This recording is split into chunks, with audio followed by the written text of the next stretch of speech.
tous, bienvenue dans notre deuxième émission de YouTube, en compagnie de Dave ici présent, comme d'habitude, hein, on présente souvent à deux maintenant. Bonjour Guigui. Oui, bonjour mon cher Dave, alors je voulais souhaiter d'abord une excellente année à toi. Moi de même. Oui, tout à fait, merci beaucoup, et une excellente année à tous les youtubeurs qui nous regardent, qui nous suivent depuis, Depuis aujourd'hui. tout à fait. Donc aujourd'hui, une émission un peu particulière, car on va se consacrer au réalisateur du dernier Star Wars, l'épisode 7, Le Réveil de la Force, Monsieur... J.J. Abrams. Tout à fait, Monsieur J.J. Abrams, réalisateur des années 2000. Voilà, voilà. Donc on va peut-être commencer avec ce qu'il a fait son début de carrière, peut-être. Son début de carrière, bien sûr, c'est très simple, mon cher Guillaume. Oui, dis-moi tout. Il a d'abord, bien sûr, principalement fait des séries télé. D'accord. Pensons bien sûr à Lost et à Alias, pour ne citer que. Oui, Lost, ouais, c'est Fringe ça. également. Fring également, je sais pas, j'ai jamais vu Fring moi. Donc, Non, moi non plus. T'as pas vu encore? Non. Je vois à peu près ce que c'est, hein, mais j'ai pas encore. Ouais, non, mais ça me tente J'ai pas encore regardé. Par contre. L'acteur ne me tente pas. Ouais. Par contre, Lost, on a regardé les 6 saisons. Bien sûr, ça finit en autre boudin, mais bon, Oui. c'est quand même un truc sympathique. C'était très bien. Les 3-4 premières saisons étaient vraiment bien, je pense. Après, Moi j'ai commencé à décrocher à la mort de Charlie, moi j'ai D'accord. trop attaché à ce Donc pour personnage ceux qui et- n'ont pas encore vu Lost, Bon, Charlie est mort. Hein, ça m'étonnerait, mort noyé. voilà. Donc après, il a fait aussi donc, Alias avec Jennifer Garner. Si je me trompe pas. Bien sûr, les Garner. Voilà. Mais ça, c'est pareil, j'ai pas vu. Ah, moi je regardais quand j'étais gosse sur M6, ça passait le soir avant de dormir. Je m'endormais souvent dessus. Sur Jennifer Garner. Passons. D'accord. Donc, on va attaquer directement avec... ouais, parce qu'on a une petite anti-sèche en fait. Donc on va attaquer directement avec son premier film. Hein. En 2006, il réalise le troisième Mission Impossible où il met en scène Tom Cruise et Philip Seymour Hoffman, le regretté malheureusement. Donc je salue le geste, bien évidemment.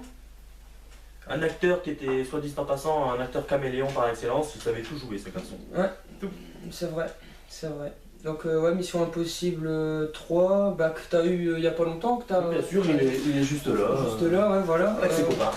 Avec les deux premiers et Protocole Fantôme. Qu'est-ce qu'on peut en dire? Moi, franchement, j'ai plutôt bien aimé. Cinéma de divertissement. Surtout, excuse-moi de te couper, c'est juste pour un mec qui est quand même habitué à faire des séries télé, son premier film, c'est quand même de la qualité, quoi. Ouais. Surtout que Mission Impossible, à la base, c'était déjà une série télé. Oui, mais bon, Donc, c'est une bonne adaptation quand même. C'est une bonne adaptation. Il a réussi le pari de son premier film. Enfin, pour moi, en tout cas, après... toi, je sais pas, mais... Moi, j'ai aimé, j'ai aimé. Ouais, non, franchement, c'était vraiment pas mal. Bon, il a fait mieux par la suite, on verra. Bien sûr, sur la il a fait vidéo. mieux, il a fait mieux. Hein, mais pour un premier film, c'est très bien, c'est très bon boulot. Enfin, pour moi en tout cas. Donc en 2009, J.J. Abrams sort le premier Star Trek, qui doit être logiquement une trilogie si le film fonctionne correctement et fait des bonnes entrées au box-office américain. Ce qu'il a fait. Ce qu'il a fait, vu que j'ai pas le nombre d'entrées, mais il a quand même bien cartonné, le Star Trek de J.J. Abrams, qui mettait en scène Chris Pine, Zachary Quinto, Karl Urban, Simon Pegg et Zoé Saldana dans les rôles titres. Et Eric Bana dans le rôle du méchant. Donc ouais, la SF, la très bonne SF, franchement moi j'ai très bien aimé. Le fait de mixer comme ça les deux, je veux dire entre... comment je vais expliquer ça? C'est le fan service avec les néophytes. Aussi, voilà, tout à fait.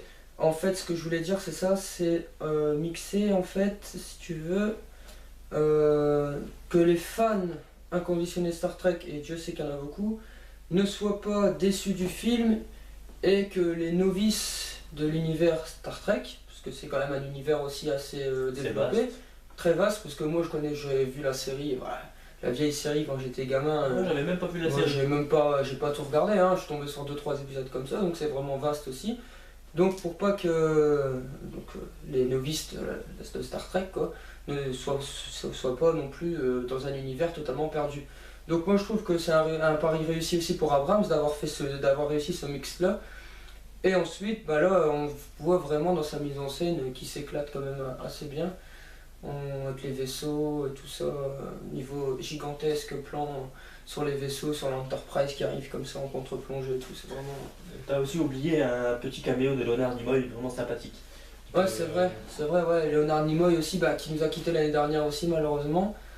Ouais, Leonard Nimoy, le Spock original de la série, et des films aussi, il me semble. De certains films. Ouais, des films aussi, qui nous a malheureusement quitté.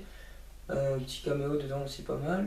Et ouais, et là, la nouvelle, on va dire, la nouvelle génération d'acteurs, pas vraiment, mais qui est pour cette trilogie, donc Zachary Quinto et Chris Pine dans les rôles titres. Zachary Quinto, très bon dans Heroes, Ouais. son rôle de Sylar. Sylar, exact. Ouais.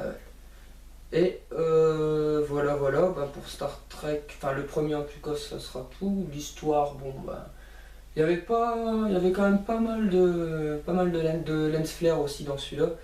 Parce qu'on a regardé le 2 tout à l'heure, mais dans celui-là, il y avait quand même pas mal de lens flare aussi. Mais bon, c'est la marque de fabrique d'Abrams, donc... Ouais, quand même. Abrams sans lens flare, c'est comme Tarantino sans Samuel L. Jackson. En 2011, J.J. Abrams réalise Super 8, produit par notre cher ami Steven Spielberg. Donc c'est quand même un film Spielbergien, si je puis me permettre. Un petit garçon, voilà, qui perd sa mère au début du film. Donc du coup, ses amis ont... Un de ses amis d'ailleurs veut réaliser un film qu'il fait avec une Super 8, d'où le titre. Là, c'est ça la caméra. Alors dis-moi Guigui, qu'est-ce que tu pourrais me dire sur la caméra Super 8? La Super 8, c'est une très très vieille caméra pour tout ce qui est film amateur. Donc pour les petits films comme ça, par exemple comme toi et moi, si on veut un jour, plus maintenant vu que maintenant c'est que du numérique, mais avant c'était le Super 8. C'était la plus courante et la plus accessible au niveau rapport qualité-prix, quoi. Voilà. D'accord. Donc je pense que voilà, après le film en lui-même, ouais, c'est très très bien aussi. Un enfant qui perd sa mère, un scénario plutôt basique, mais bon, c'est tellement bien amené par J.J. Abrams que c'est un film Spielbergien, quoi. Un enfant, un peu comme dans les Goonies, quoi. Un groupe d'enfants, là, ce coup-là, ils veulent tourner un film en Super 8. Donc Guigui vous a expliqué le Super 8 ce que c'était. Tout à fait, hein, il y a 2 minutes que je viens d'expliquer. Voilà. Et du coup, pendant qu'il filme, il y a un avion qui se crache, qui sort des rails. Carrément. Qui sort des rails. Mais bon, si vous voulez voir la suite, voilà, regardez le film. On vous invite à regarder Super 8, qui est vraiment très très bien. À part quelques petits passages du film où c'est un petit peu gros, mais ça reste du bon boulot quand même, hein, je pense. Très bon boulot même. Hein, voilà. Très bon Abrams. Ouais. Il y a pas comme tous les films. Du mauvais. Ouais, il a quand même fait pour l'instant 5 films. Ouais. Avec le Réveil de la Force, bien sûr. Et c'est très très bien aussi. Très bon. On va en venir dans quelques instants. Donc en 2013 sort le deuxième volet de la saga Star Trek intitulé Star Trek Into Darkness avec le même casting habituel, Chris Pine, Zachary Quinto, Zoe Saldana, Simon Pegg, Karl Urban, et la vraie révélation du film c'est bien sûr Benedict Cumberbatch dans le rôle de Khan. Voilà, Khan qui est certainement je pense un grand méchant de l'univers de Star Trek, mais franchement je connaissais vraiment pas Star Trek avant d'avoir découvert ceux d'Abrams. Donc d'après ce que j'en ai lu, c'est vraiment un grand méchant de l'univers de Star Trek et la prestation de Benedict Cumberbatch est vraiment à couper le souffle. Hein. Moi franchement j'en ai même des frissons à un moment donné quand il crie et tout, c'est super bien. Super bien. C'est vraiment le film d'Abrams le plus abouti, j'ai pas peur de le dire, je pense que ce soit au niveau de la bande son, de direction de la photographie, du scénario, du jeu d'acteur, il y a tout impeccable. C'est vraiment, pour moi, c'est le chef-d'œuvre de J.J. Abrams, c'est Star Trek Into Darkness. On va revenir après au Réveil de la Force, mais vraiment son film le plus abouti, et là au moins avec les lens flares, il s'est vraiment éclaté dans le film. Rien que dans le générique, on a dû en compter au moins combien? Au moins 15, facile. Il s'est vraiment éclaté avec ça. Péchu, pas épileptique comme Michael Bay. Ouais, non, plus léché. Plus léché, mais. Beaucoup de travelling aussi. Avec du peps. Ouais. Il y a du peps. Ouais. Il y a du peps là-dedans. Et puis c'était bien aussi du fait que il place un petit R2D2 en plus sans savoir qu'elle allait faire Star Wars. Non, c'est dans le premier, ça. Plutôt dans le premier. C'est dans le premier qu'il place sur un plan un vaisseau qui éclate, le vaisseau à la fin qui éclate. Il place un tout petit R2D2. Bon, faut le voir, hein, c'est vraiment. Faut ralentir image par image, mais c'est un beau petit clin d'œil, surtout qu'il savait pas encore qu'il allait se lancer dans le projet Star Wars.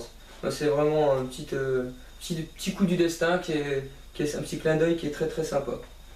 Voilà, voilà. Donc, du coup, je te vois venir, tu voudras pour qu'on parle du réveil de la force alors. Bah certainement, vu qu'il est sorti le 16 décembre. 16 décembre, on a été le voir tous les deux. Bah ouais, c'est sûr, hein, bah oui, bien sûr. Hein, ça, c'était un film qu'on attendait depuis aussi pas depuis 10 ans. Donc forcément, on n'allait pas louper la sortie. Et au final, au final, moi perso, ça m'a laissé sur ma faim.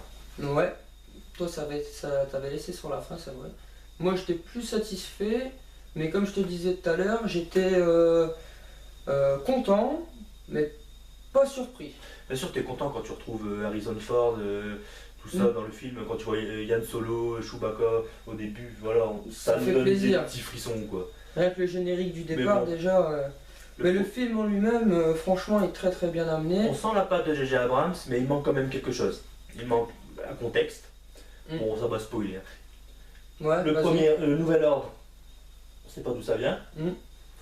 La Nouvelle République, on sait pas d'où ça vient. la Résistance, On sait pas d'où ça vient. on sait juste vaguement que Luke Skywalker a disparu et qu'il faut le retrouver. Voilà. En fait, le speech ou le pitch du film, c'est Luke Skywalker a disparu et en fait Léa, elle fait tout pour le retrouver. Donc ça part après. Bon, voilà, on va pas expliquer tout Comme le par film, hasard. Ah, si, faut te lâcher un petit peu. Bah, Sinon, je suis chaud. Bah vas-y alors. Alors, comme par hasard, Luke il aura mis les plans pour le retrouver dans R2D2, mais R2D2 il est éteint. C'est pas faux.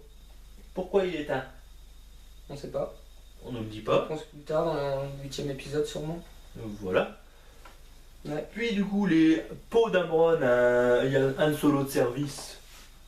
À les plans. Le pilote là. Le pilote, il y a les plans. Après, comme par hasard, il se fait attraper. Après, il y a Finn qui débarque. Les Stormtroopers là. Dans Stormtroopers, il se rend compte que son copain Stormtroopers il est mort, ça lui fait un truc dans sa tête, un déclic.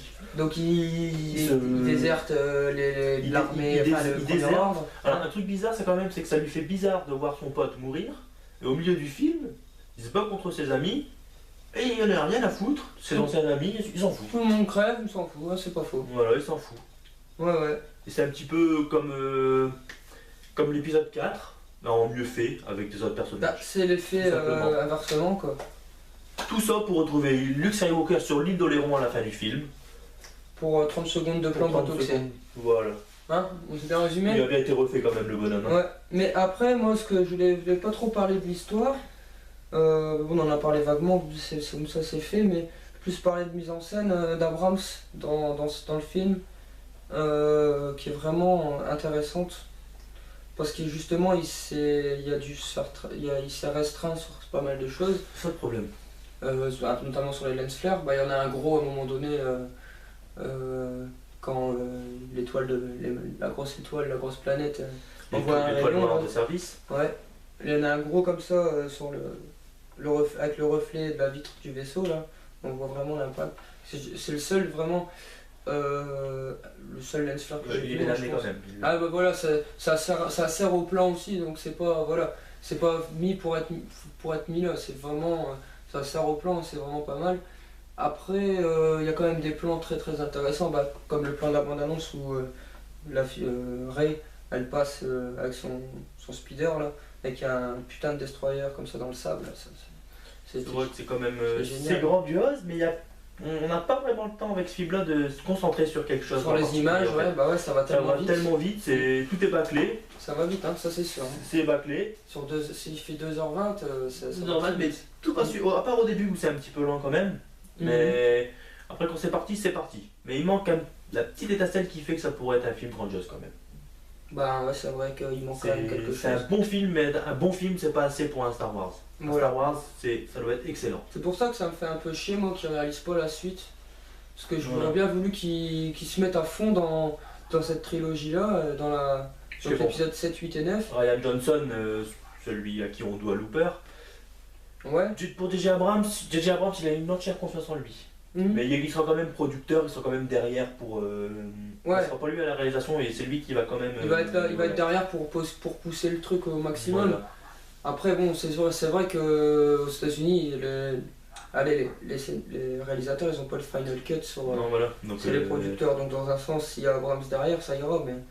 Mais c'est un peu chiant parce que je trouvais qu'Abrams, il ramenait vraiment un petit vent de fraîcheur sur la saga. Après, n'oubliez pas quand même que même les 6 épisodes avant, c'est pas George Lucas qui les a tous réalisés. Ouais, aussi, ouais, Il c'est a vrai. réalisé que La la prélogie et le Nouvel Espoir. Et la Nouvelle Espoir, ouais. L'Empire contre-attaque et le Retour du Jedi, 2 des meilleurs Star Wars, c'est pas de lui. Donc on C'est peut vrai quand même aussi. se dire. Ouais, c'est vrai, peu t'as importe raison, le ouais, réalisateur, t'as raison, quoi. t'as raison. De toute façon, Star Wars c'est tellement vague et tellement vaste que tu peux en faire même si tu veux 25 films. Ouais, il y aura toujours quelque chose à Il y dire. aura toujours quelque chose à faire avec, quoi. Donc espérons quand même que la suite ce sera dans la continuité, voire meilleure, mais dans la continuité quand même pour qu'il y ait un lien quoi. Ouais, Si ouais. pour faire un 8 comme ils ont fait le 7 pour Bah, faire un 7, ça moi, ne servira à rien. Moi, l'épisode 7, je le vois vraiment comme un épisode de transition en fait. De passage de témoin, passage de flambeau d'une ancienne à une nouvelle génération. Ça je suis d'accord, mais quand même, Ah, c'est comme c'est ça la que je le suite, vois. pour moi c'est la suite du 6,5 qui serait jamais sorti parce que ça n'existe pas, 6,5. Donc, ouais, moi Il aussi. faut qu'ils Ouais. s'expliquent un peu plus. Comme le nouveau méchant Kylo Ren, bon, on sait Kylo Ren, ça nous explique que le personnage il est bien amené aussi.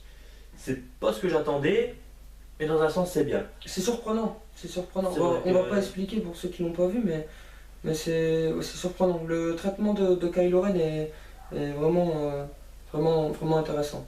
Après, on s'attendait à plus, c'est sûr, venant du Ouais. personnage. Mm. Au vu des bandes annonces et tout ça, c'était vraiment un personnage qui nous faisait un peu flipper, même rien que de le voir sortir son sabre avec la croix comme ça et tout, enfin avec la garde. En fait, c'est juste Ouais, un ado en colère. Quoi. voilà. Ah, Voilà. On n'en dira pas plus. Donc on espère que cette vidéo vous a plu. N'hésitez pas à la partager. Facebook, Twitter, YouTube aussi si vous bien avez. sûr YouTube. Oui. Voilà, mettre un petit pouce vers le haut. Vers le bas on aimerait un petit peu moins quand même. Donc voilà, et puis on reviendra pour une autre vidéo, certainement sur un prochain réalisateur ou quoi que ce soit. N'hésitez pas non plus à envoyer dans les commentaires si vous voulez notre avis sur un film ou sur un réalisateur, que ce soit Lucas, Spielberg, Voilà, Fincher, que ce Snyder. soit des critiques constructives pour nous améliorer aussi. Quand Ouais, on vient de aussi. débuter quand même dans ce milieu C'est vrai. qui est YouTube. Quoi. Surtout sur le cinéma, c'est vraiment vaste. Donc du coup, faudrait. Ouais. Si vous avez des petits conseils à nous donner ou si vous connaissez bien tout ça, Ouais. ou des Par preneurs aussi. contre, les commentaires constructifs, hein, parce que Ouais, voilà. les autres, de toute façon, on ne les lira pas. Donc ça sert à rien de vous creuser les ménages pour marquer une connerie, on ne lira pas de toute façon. Donc, Voilà. voilà. J'espère que ça vous a plu et on vous dit à la prochaine. Voilà. Salut. Tchuss.